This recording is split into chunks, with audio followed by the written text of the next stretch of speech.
প্রথমে কেশবকে thank you. Keshab stage ছাড়লো তাই আমরা আসতে পারলাম।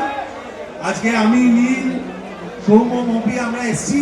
আমাদের ছবি মন মানে না 13ই ফেব্রুয়ারি আসছে। আপনারা সকলে রয়েছেন তাই আমরা এসছি। আমাদের ছবি মন মানে না 13ই ফেব্রুয়ারি আসছে। আপনাদের সকলকে অনুরোধ রইল যে আপনারা সকলে কথা দিতে হবে সিনেমা হলে গিয়ে এই বাংলা ছবি দেখবেন। কি দেখবেন তো?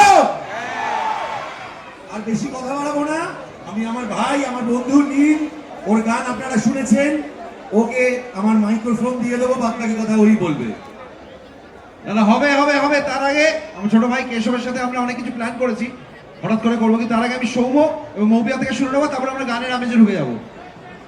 সবাই এখন গান শুনতে চায়, আমি বেশি ডিস্টার্ব করবো না। 13ই ফেব্রুয়ারি ছবি আসছে, মন মানে না সবাই যাবে তো?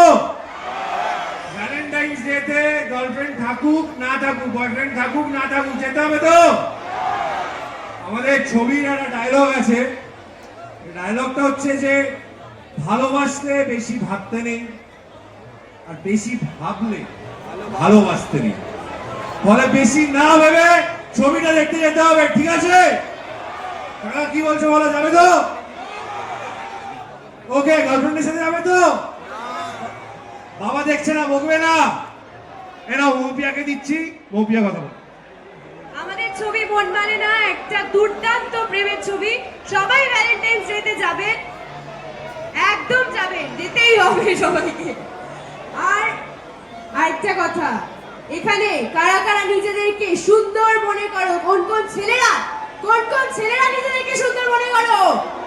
হাত তোলো, সবাই হাত তোলো। আর একটা হাত দেখতে চাই।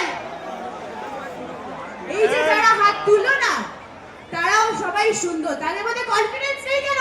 আপনারা সবাই সুন্দর। I love you all.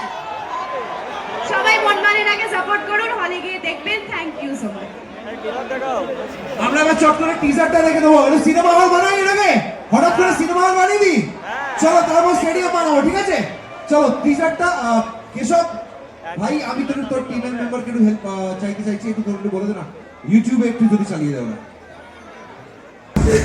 প্যার দোস্তি এখানে কোথাও থেকে নিজেই গল্প হয়ে গেল।